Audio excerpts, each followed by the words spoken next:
afternoon, good evening. Like we say on this show, it all depends the time zone from where you are watching us from. Welcome to The Leader, courtesy of the Evangelical Alliance of Kenya, EAK, on Hope Media. My name is Edmund Mudibo. In a society like ours, where compromise is often seen as, quote-unquote, the smart way out, we must pause and ask, does integrity still count? Does it matter in the boardroom, in public office, at home, or even behind closed doors? Proverbs 11 verse 3 says, "The integrity of the upright guides them, but the unfaithful are destroyed by their duplicity." And that's a sobering reminder that our choices carry consequences not just for today, but for eternity.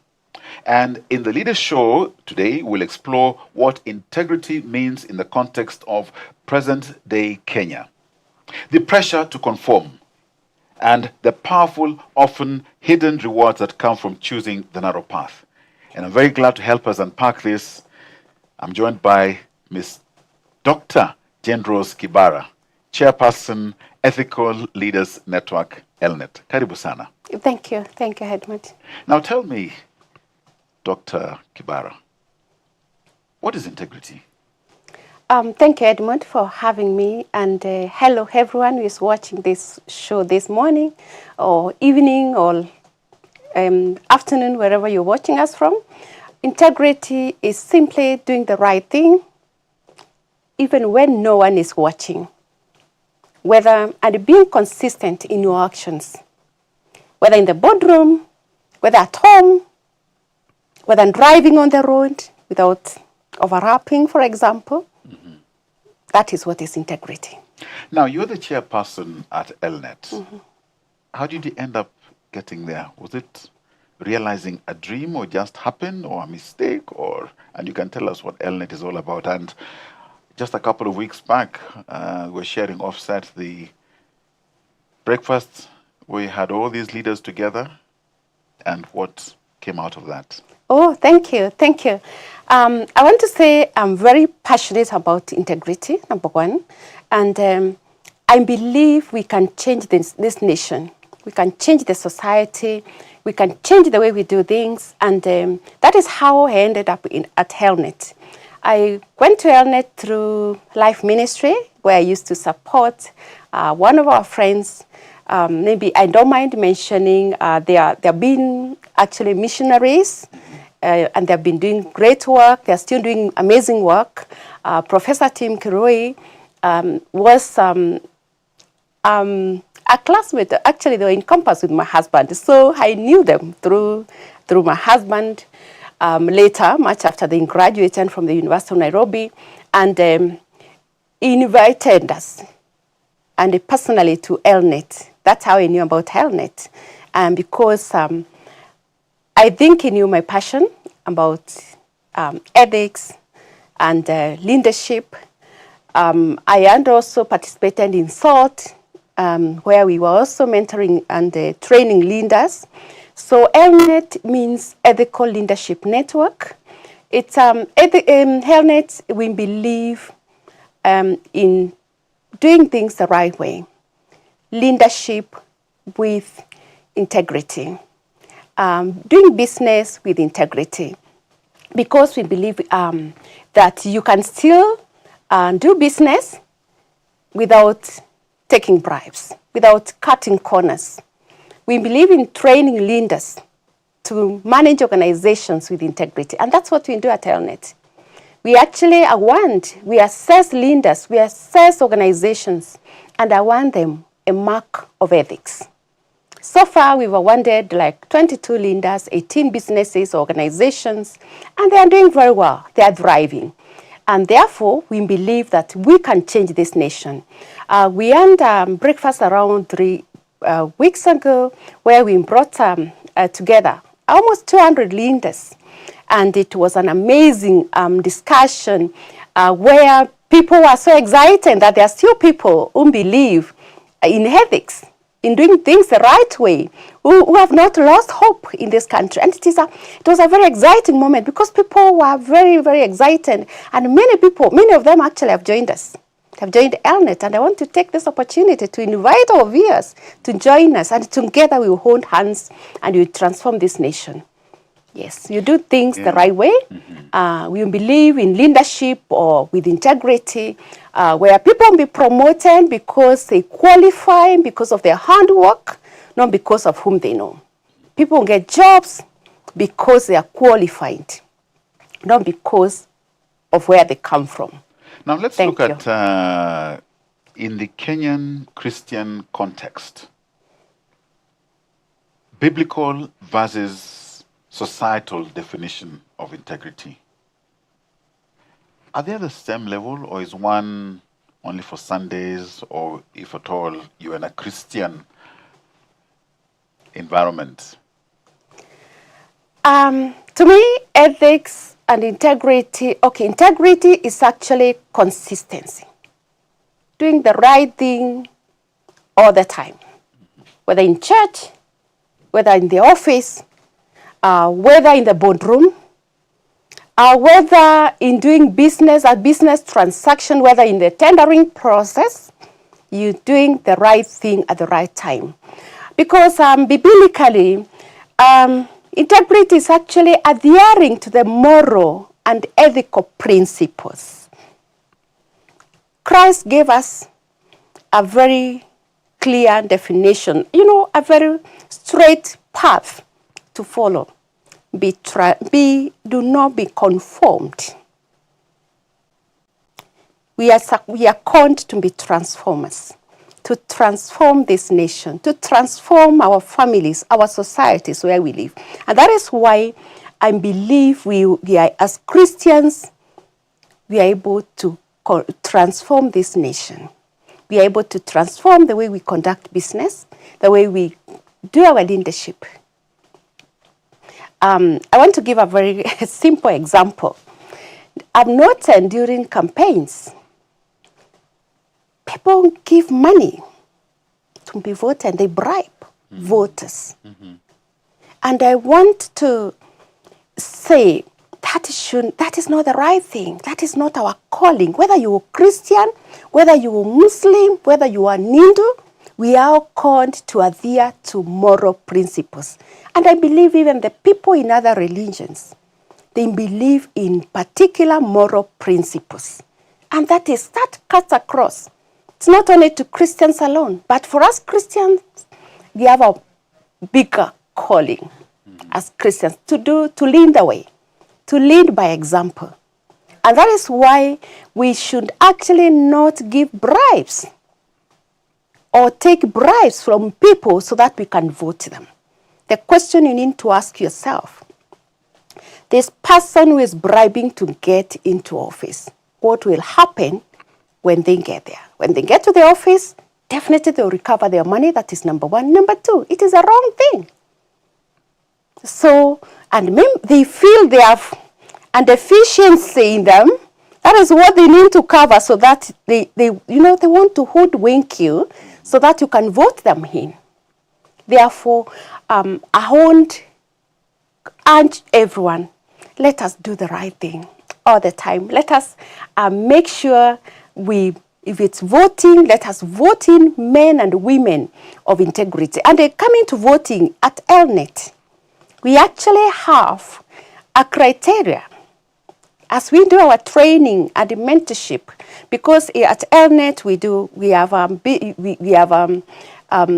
governance we have a governance mentoring and actually all these they are the business, the business all these, they actually adhere to the same criteria of ethics, and ensuring that if you're mentoring men and women of integrity to become leaders. These are the young people. If it's in business, we are mentoring business leaders, business men and women to conduct business in an ethical way. In governance, and this is where now the voting in comes in, and our criteria, we call it BVIP, whereby you need to vote in men who are, upright. People who have moral values, people who have family values. For example, before you vote in someone, and this person does not even, his family is in chaos. They have maybe even divorced or something funny has happened to them. And then they want to be your leaders. What happens? Yeah. So tell me then, this economy is tough for all of us. Yes, it is. And we as Christians then, how would we claim to walk in integrity if we cut corners to survive in the economy? Thank you, Edmund. And I want to say that the economy of God never changes, and it now does not know. It is always in plenty. And as Christians, we should believe He will provide. That is number one. The economy of our God does not change. Because it does not matter how difficult the situation is, our God is still on the throne. And He will take care of it. Yes, it is difficult even for us as Christians, but remember Christ told us, He will not remove us from this world, but He will give us the grace to overcome. So even this difficult economy, we should not be conformed. We should stand firm, do the right thing, and not cut corners. Because we know it is expensive. Corruption is expensive. Unethical behavior, unethical practices are very expensive. I'll give an example of our education system. Our education system is the most expensive in the world. And especially when it comes to examination administration. I am saying this because I'm in education sector. I'm a lecturer at Kenyatta University, and we train teachers. I'm in the School of Education where we train teachers. And you find that during the examination period, billions of shillings are spent to monitor examination. Why? Because people will cheat. That is an issue of integrity. You find that we will hire choppers, we will hire containers to store examinations. Why? Because if we don't do that, people will steal exams. And then these are Christians. We should adhere to the right thing. It does not matter. It is actually a bad culture we have created as a nation. And it is that culture that we are praying and hoping to change. And we have purposed we will change that culture. At ELNET, we believe it is possible to conduct business in the right way. It is possible to conduct leadership in the right way. It doesn't matter how difficult the business is. Change begins with you. Change begins with me. When you cut that shortcut, you will not sustain it. It is not sustainable. It is more expensive because if you give a bribe today to get a tender, that means you have to continue giving these bribes. If you, for example, you bribe a police officer on the road, you are actually enhancing that. But if we all decide that you're not bribing, then we are going to change things the way they are being done. It is more expensive to get engaged in corrupt practices than to adhere to the right ethical ways of doing things. So it doesn't matter how difficult the situation is for now. As Christians, as Kenyans, we should purpose to do the right thing and wait upon God. The situation will change. No situation is permanent. Even this one is not permanent. Imagine things will improve. We should believe things will improve and do the right thing so that we all work together to change our nation. It's no wonder that the ballot paper has got so many hidden features and security features, and to just dissuade those who would be very tempted to, of course, cut corners on the same. Exactly, because we have actually created a culture of unethical behavior, and we should all run away from that. We should all change, but I believe change is possible, and this country will change. Because so so when do we start inculcating that culture of integrity? Let's go back to the very basic in a family setup, because then that is a basic unit of society as you go forth. Oh, actually, that is where we should begin. I want to give a very simple example. In a family setup, let our children, when they're small, just as the Bible tells us, train them when they're young. And when they are old, they will not depart from it. And I've seen, anyone, if you can remember the things your mom or your dad told you when you were very small, you still remember them. Exactly. Therefore, if we inculcate ethical behaviors in our children from home, they will not depart. I'll give an example of maybe a child goes to school and comes back with a sweater that does not belong to them. I just want to give very basic, because it's a small child who is maybe in grade 2 or even in Form 1, going to a boarding school, coming up with a backpack which I know I did not buy. I should tell them, ask them where they got it from, and make sure it is returned to the owner, even if it means going back to school. And if you did that, that child will never bring something that does not belong to them again. What kind of language do we speak in our homes?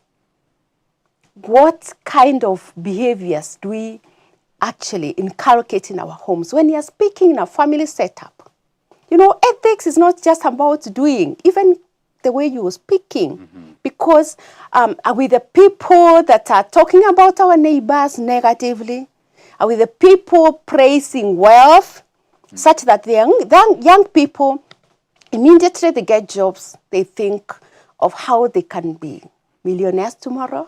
You get a job today, and tomorrow you want to drive that big car because they have seen it from home. They have had dad and mom talk about how they cut that deal. So we must actually do things right just from home.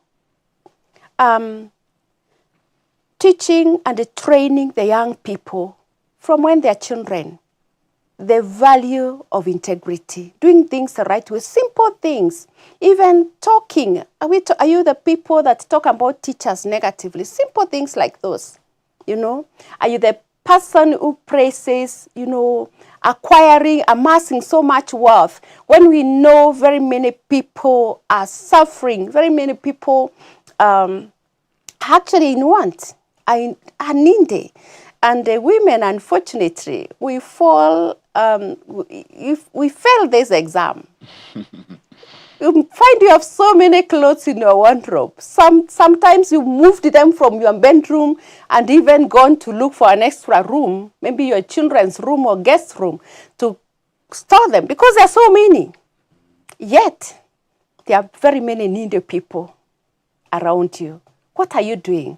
Are you the person who will pack those clothes you don't wear? Of course, you don't need them. Take them to a needy person. Take them to a children's home. Or are you that person who amasses so much? Edmond, it does not matter how much we have. And we must train our children to know that we can only use this much at a time. It is all vanity. Even if you have 5 cars today, you can only drive one. Imagine if I walked in here in a suit, in a trouser, I will look funny, and you think this lady is not right because I have so many clothes. Suppose that is not possible. God is an equalizer.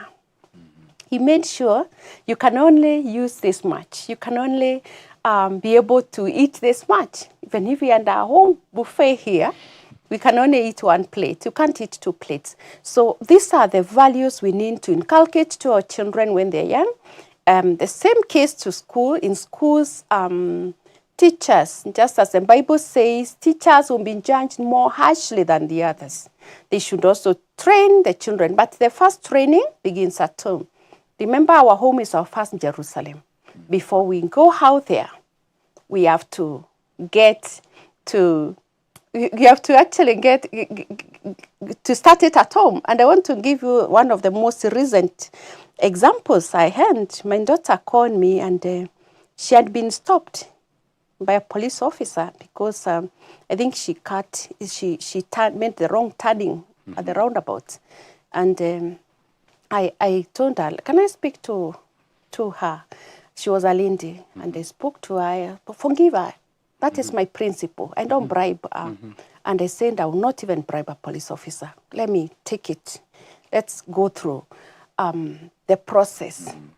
But that is not what many of us do not want to do because it's inconvenient. So I asked the lady to forgive her, and she told me, send her lunch then. I told her, I'm sorry, I do not have money. Yeah. And finally, of course, she released her, but I insisted, I am not going to, I'm not sending money. After that, my daughter told me, she has released me, Mom, and I told her, Sharon, you know, I do not bribe policemen. She told me, Mom, I know. I know my daughter, even if she becomes a big woman like me, she will remember that. She'll remember that, and she'll not bribe. So these are the things that we are talking about. As Christians, let us be consistent from home to the office, to the road, you know, to the factory, to the farm. You know, research has shown that the many cases of cancer, the many cases of illness that are affecting us today in this country, it's because of, you know, illegal. I'm calling them illegal because they have been banned in other countries, pesticides yes. that are being used in our country. That is because of unethical behavior, unethical practice. So even if it's in your form, please do the right thing. Who is allowing these banned pesticides to come and kill our people? There are people who are maybe doing shortcuts. People are taking bribes. So that's why I'm saying we must be consistent. Corruption is actually, you know, unethical behavior. Integrity it's a virtue that we should carry throughout our lives, throughout all our stages I want to say in all our spaces. Farmers, sometimes you find that they have sprayed their vegetables, and buyer comes and tells them, I need to buy. The buyer says, the farmer says, I just sprayed them 5 days ago. The pesticides, the instructions say, shouldn't take 7 days. And of course, because of the issue of integrity that we have as a nation, this buyer will say, it's okay. Let me just take. Let me just take. And the farmer, because also he or she does not have integrity in them, they will sell. What will happen? Edmund and I will consume these pesticides because they have not been processed. That is unethical behavior. That is an issue of integrity. That's why we must be consistent across, in all spaces. Actually, it's interesting. When I hear people talk about corruption in government, corruption in a place, people are corrupt literally everywhere. And those are things we need to change. Yeah, those small things you think are small, they are not. They have consequences. They have consequences. Yeah. Yeah. Now, clearly, integrity is under pressure. It is. And they are what one would call situational temptations, that is bribery. Just turn the other way, or, you know, don't turn up for this meeting because you'd be the voice that is dissenting that will upset the vote. Job interviews. You've got tendering. We've got exams. You're in that space.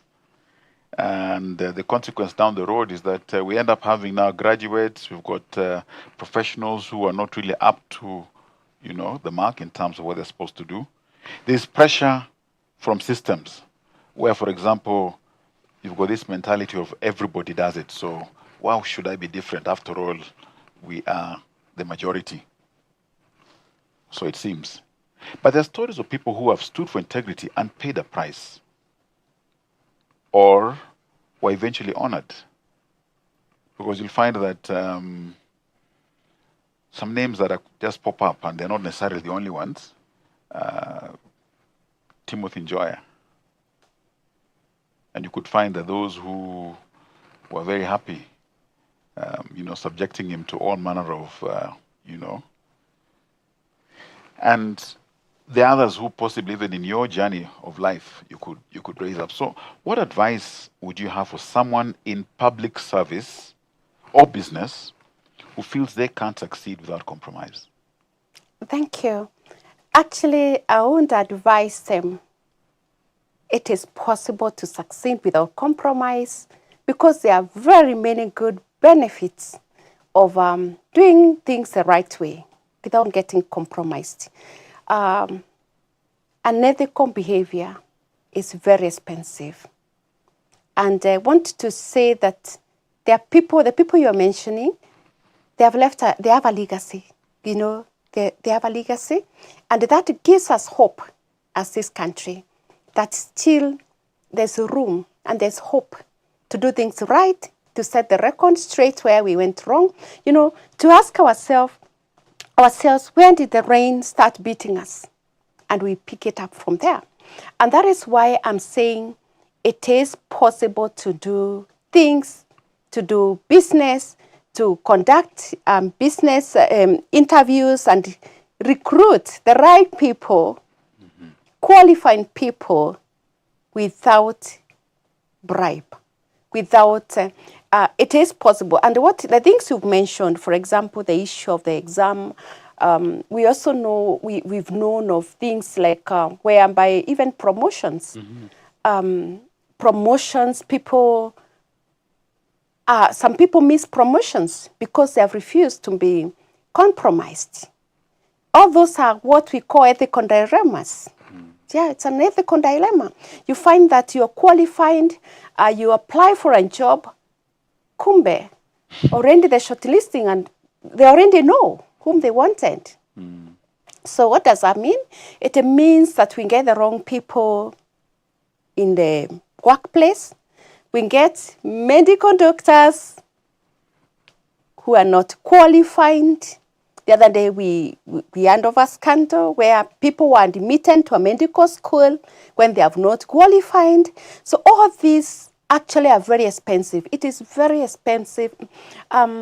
Unethical practice, which is lack of integrity, is very expensive, not only to a nation, but also to individuals. For example, whereby you cannot sustain a business through corruption. You are doing maybe tenders and you have to go and bribe these people to you know, doesn't matter. All the people are supposed to sign your papers. You have to bribe them. It is expensive. And again, it does not give you peace of mind. So when you do things the right way, there are so many benefits. One, there's peace of mind. You get to get the qualifying people, and therefore you find that things are done the right way. Why do we have so many graduates who are jobless? And then there are many opportunities in our nation. If we are doing things the right way, there's enough for every person in this country. There's enough for all of us.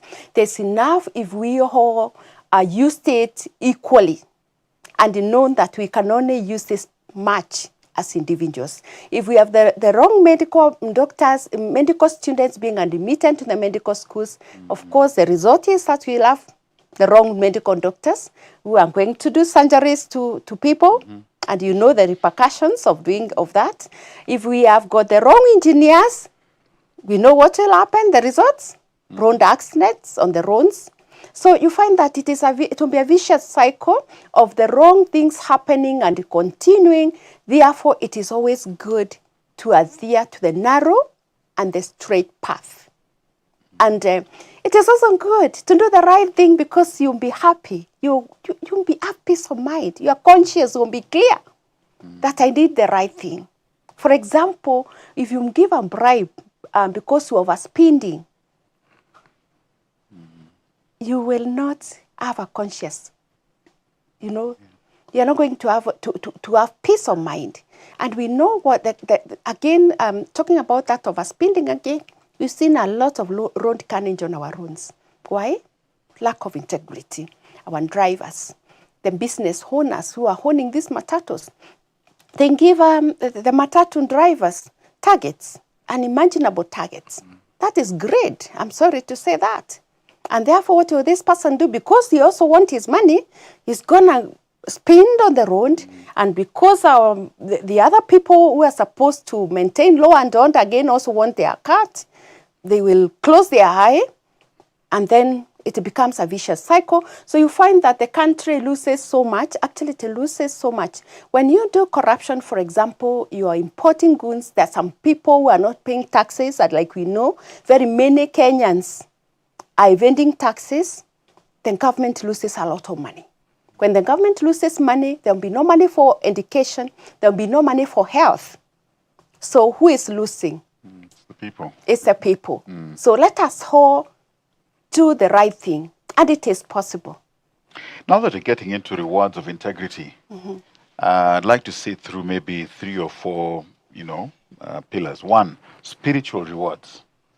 And here I'm looking at peace, what you're all seeking to have and search for. And you can have all these acquisitions through less than integrity in terms of means. Yeah. God's favor, clear conscience. Yeah. That's what I'd see as spiritual rewards.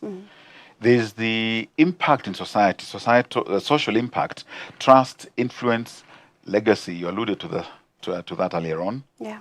And their practical outcomes. Those who then get the job promotions, leadership credibility, long-term blessings. So why do you think many people overlook these rewards in pursuit of instant gratification? Kama si sasa hivi. Thank you for that. One, I would say it is a way we've been socialized, and actually we've been brought up in a society whereby we want things to happen and happen now. And I've also noted this other strange aspect of scarcity mentality, that it is finishing, let me have it before it's over. And it is the same scarcity mentality people take to the road, that people want to overlap. People want to, they want to cut people moving on the wrong direction of the road because they have that scarcity mentality.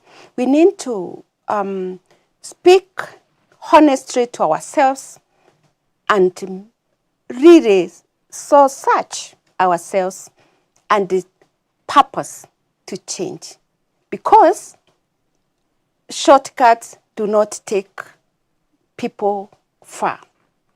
It is a shortcut, and it will remain that shortcut. It has no permanent blessings. It has no permanent effect. That is why you find a young person getting a job today, and tomorrow they want to drive a big car that somebody who has been working for 30 years is driving.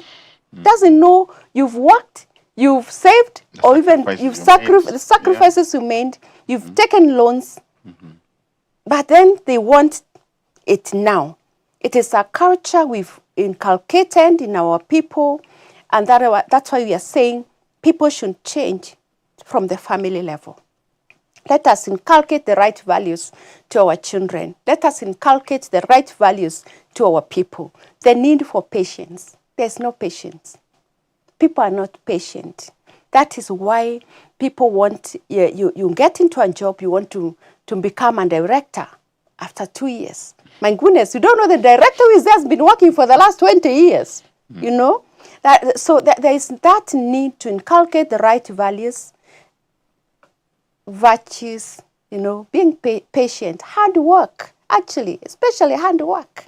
And if we all inculcated values, the right values, patience, hard work, responsibility, love, then we will change the way things are done. Because that person who wants to the instant gratification does not want to be patient and work patiently for it. Doesn't know for anymore to be where he is. He has worked for years. He has trained for years. But he wants to graduate from the Kenya School of Mass Communication and he wants to be like Edmond tomorrow. No. So that is what I want to say. And when you look at, for example, the Kenya situation, let's keep it Kenyan here. And a personal indictment in the leaders we have in parliament, those who have elected. And the constitution requires public participation. So even just the whole definition of public participation for the greater good where people have opportunity to input. Because you got in, signed a piece of paper, then it is presumed that you have participated. But the process of public participation in terms of what then should be carried forth as an outcome, as the voice of the people in terms of sentiments, is not necessarily what you expect. Yeah. How do you deal with that? I will look at that from two perspectives. Edmond, one thing I've noted with the public participation, our people are as guilt as changed. That is one perspective. Because you find that people are invited for public participation, but they will not attend. They won't go. They're busy. Someone will say, I'm busy, I have a business deal, I have a business, a meeting to attend to, I'm going to work. They will have all manner of excuses. And it will go, with a few that will have participated. The other one, there is no much sensitization. People need to be sensitized about public participation. Actually, there's a lot of civic education that requires to be done in this nation. And I've noted that many things that happen, it is because there's no, especially those things that go wrong, it's lack of implementation. We've got the best laws in this country, the best policies in this country, but the implementation is almost nil. We do not have implementation, and that is where we need to work on. One, people need to participate, to purpose, to be part and parts of the process. Be involved. Get involved, because we are not involved. You hear, we have the county council, for example, of Nairobi calls for forums, for, planning. People do not attend. I'll give a very good example. Yesterday, our budget was presented. How many of us? Because it was actually in the website, the Minister of Finance for a number of days. How many of us went through to see what will be presented? Very few of us did that. We are always given opportunities to comment, to give our views, to give our opinions, but we do not. It is high time we purpose to as we work towards transforming this nation to be what we want it to be. Because that is my prayer, that we are going to work, all of us as a team, as Kenyans, to make this country what we want it to be. A beautiful country where all of us will thrive, either in business, in leadership, where our children, when they graduate from school, they will get opportunities for business, opportunities for training, opportunities for leadership. We must purpose, we must be involved, we must participate. That is what is missing. Yes. And what of those who then, you brought out consistency and doing the right thing, even if you're the only one doing it. Yeah, and doesn't very matter, that there seems to be nobody else. And when you have fallen, because we are not perfect in this world, Christ said, in this world, this space is fallen. However, He's given us, and He says He'll be with us, and through His grace and capacity, we'll be able to depend on the Holy Spirit to overcome. Yeah. When you have situations where one has fallen or is not seen as perfect, how would you rehabilitate those who may have fallen and still be able to stand up? Because it's all too easy. We'll say, okay, Dr. Jane Rose, here you are, but look at what you've done in the past. Who are you to tell us today? Why should we listen to you? Yeah. Or maybe it is your parent who fell, and they say the tree, the apple doesn't fall far from the tree. Far from the tree. So then you get judged by... Because of my parents' actions, you're right. That happens. And I want to say that it is normal, it's in human nature to fall. But when you fall, you don't remain there. You must wake up, dust yourself, and move on. What does that mean? One, there must be true repentance from this person. Yeah, we fall. Nobody is perfect. Even the Bible says we have all fallen short of His glory. We've all fallen short of His glory. None of us can declare to be perfect. So we have all our shortcomings, but the thing is, we become conscious of them, repent, and stop doing it. Therefore, the same case to those leaders, for example, those even Christians, we know they are fallen, we've all fallen short of God's glory. We wake up, we repent, and we purpose not to fall there again. Being judgmental, judging other people, it is not right, because nobody is perfect. But the thing we are saying is that you must stop. Mm-hmm. Yes, you must stop. Yes, you fell, but does not mean you keep on falling again. Mm-hmm. You have to stop it. You have to make sure you do the right thing. Mm-hmm. Yes, you realize that conscious that it was wrong what I did, and then you purpose not to repeat that mistake. Let's go through, because in public service, procurement always seems to be the usual suspect. Mm-hmm. And you've got a whole process. You now, as opposed to quoting the right price, you give a price that is higher than what it should be. Mm-hmm. And then you're tempted to influence the process down the road. And if you don't influence to get paid, the ones who seem to get paid are the ones who, no, I'm not passing judgment that they're necessarily the ones who have done wrong, but you could have gone through, done, because you didn't participate, encourage, or get involved in the whole process of bribery, then you don't get paid. Becomes an issue of pending bills, yet you took a loan on the same. And of course, then the consequences of you who did the right thing seems to be suffering. Where do you voice, where do you find, where do you go to so that then your voice can be heard? Thank you, Elmwood, for bringing up that issue of the tendering process. Actually, that is a elephant in the house as matters integrity in the public service is concerned.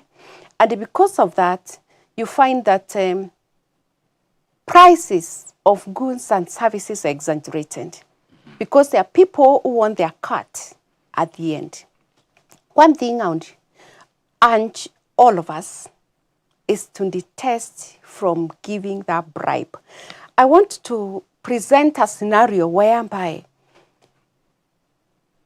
all of us, let's assume we are 100 people who are applying for this tender to supply for the installation of maybe CCTV cameras in the city of Nairobi, or to supply laptops to schools. And all of us, we all purpose, we are not going to bribe. Do you know the due process will take place? If we all purpose, none of us is bribing. And the next time they are preparing these tenders, they will use the right values. Again, then we also need to have people do their jobs. There are people who are supposed to review these tenders. Mm-hmm. Are they doing their jobs well? We have the competition, there's the competition authority, they are very, again, back to the implementation. Our country has got the best laws, the best organizations. We have an organization that, the consumer bodies that are supposed to protect our people from being exploited by overpricing. Where are they? Do we find them? I believe in the government. Why do we find something that is supposed to cost 100,000 goes for 1 million shillings? Why? It doesn't mean there is no law. There's nobody in this particular organization who is supposed. What about the internal audit? Is it working? Because if it is working, an item should not cost 10 times the right cost. Because these are the loopholes that are there. Therefore, we are simply saying people need to do the right thing, number one, from the beginning, from the onset. Let us have people doing their job. If it is that particular tendering, do not bribe. Let us purpose. And again, I'll repeat, change will begin with you and me. We all purpose to do the right thing. Then if you're employed to ensure a particular procedure is done, please do it. It is not only for you, for eternity, for generations to come. We are talking about leaving a legacy. What legacy did you leave in that particular organization? Is it of impunity? Is it of corruption, where we have the wrong people hired because they knew that they have relatives who can speak to them? Is it where we have one particular tribe getting all the jobs because they are able to give bribes or because they know who? Really, let us have things being done. And we also have, we have laws in this country. We are supposed to have equality. Equality. And when you talk about equality, again, you talk about men and women. Are we finding the women, the new number of women, the two-third gender rule, is it being implemented? It has propped in parliament so many times. Why? So you can see, these are ethical issues. You know, it's interesting to say that because even in meetings where encouraging as a standing a requirement, declaration of conflict of interest in matters before the meeting, whether it is you're discussing matters of procurement, your promotion, or anything that happens, then from the get-go, all those who are in that meeting and after that who are affected by the consequence of decisions made there know, and then they can trust and believe that the right things came through. Yeah, exactly. They need to be honest. Be honest with yourself. And that is being consistent, doing the right thing and purposing, I'll do the right thing. I will stand for the truth. I'll stand for the right thing being done. And I'll be ethical in all my dealings. If, for example, you are sitting in an interview panel and you know a relative is in that interview, your friend's daughter is being interviewed, declare your conflict of interest. Say, declare. There's a potential conflict of interest. Yeah, then let it be known. Exactly, let it be known. If it is a tender, and maybe somebody knows, somebody you worked with is tendering, please declare. Let it be known. So that if it's a final decision that is being made, abstain from making that decision because it might influence you. Imagine if we only did the right thing, Edmond, we would change this country. We've been speaking and saying, but is the church immunized from matters integrity? Thank you. Thank you for asking that question. The church is not immunized. And actually, the bigger burden is on the church. And that is what the church should be doing, should be in the forefront, speaking against unethical practice. The church should be number one in leading with integrity. We are told Kenyans are 80% Christians. So the statistics say. Statistics. So actually now it's not 80. 80 was long time ago. It should be around 85, 90 now. So we should see that being depicted in what is happening in our nation. If we are all Christians, we should live by our calling. Therefore, the church is not immunized, and the church is you and me. It's not that building where we go. Therefore, that should be reflected in what is happening in our nation, in our dealings, day-to-day dealings, even our relationship with each other. How are we treating each other? Are we treating each other with kindness? Edmond, if you went to social media, the kind of hatred you see, you feel sorry. We as Christians, we need to be tolerant to one another. Nobody is perfect. We need to treat each other with love. That is the beginning. That is the genesis of everything. Treating each other with love is that which is going to make me not bribe for that child from a needy home, needy background, from a humble background, not get an opportunity at the expense of mine, and allow the due process to take place. And that is how we are going to change this nation. Wow. Now, the population, again, numbers don't lie, numbers don't die, and numbers tell a story. Yes. Kenya as a nation, Africa indeed, the third world, the majority is the youthful profile, as it were, in terms of the numbers. What word would you have for the young, the youth, the young adults Oh, thank you, thank you. Those are my favorite. I'm actually a mentor, even I'm a staff mentor at Kenyatta University, and I mentor young people. And I would like to tell them, don't give up. Do not give up and do the right thing. Speak up. Yes, speak up, speak up. And don't just speak, also do the right thing. Do the right thing. Hold us accountable, hold everybody accountable, but also lead by example. And there's hope for this nation. There's hope through our young people. There's hope through all of us. If we purpose to do the right thing and we should purpose, I believe there's hope for this country and we are going to change. One person at a time, one organization at a time. Yes. In the workplace, what would be your word? In the workplace, let us do our work with diligence and godly fear. With diligence and godly fear. What we are called to do, let us do it. Give it our best, because there is some blessing. The word of the Lord tells us, I'll bless the work of your hands. If you don't work, there will be nothing for God to bless. So let us give it our best. Let us work like there's no tomorrow. We are told we work because noon is coming. It is. Darkness is coming anytime. So let us work when there is still daylight. Yeah, because you soon exit the stage and we need to leave a legacy. Let us give it our best and let us become good role models to the people we are working with. Let us become good role models and mentors to those that are joining the organizations. And then in the home and the community where we stay. In the home where we are staying, let our homes be the backbone for integrity. Let us bring up godly children, children who fear God, children of integrity. Even us as parents, as the young people in the families, let us be people of integrity. Let us strive to do the right thing. In the community, let us live with harmony. Let us love each other.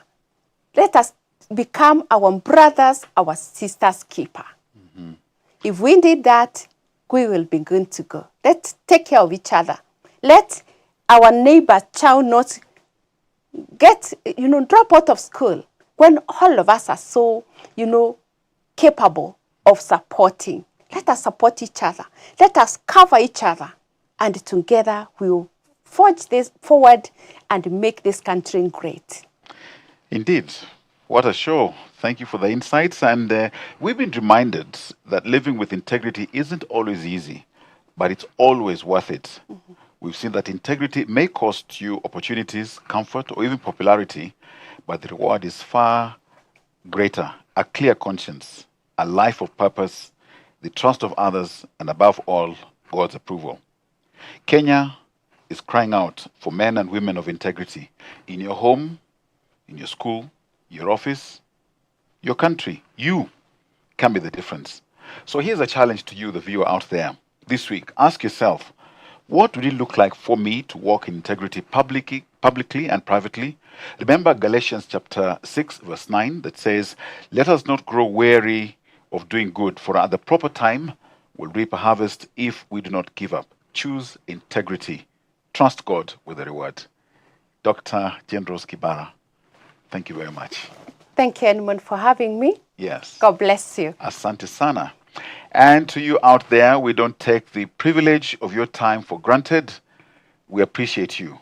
Tell a friend to tell a friend next time. Stay well, stay blessed. God bless.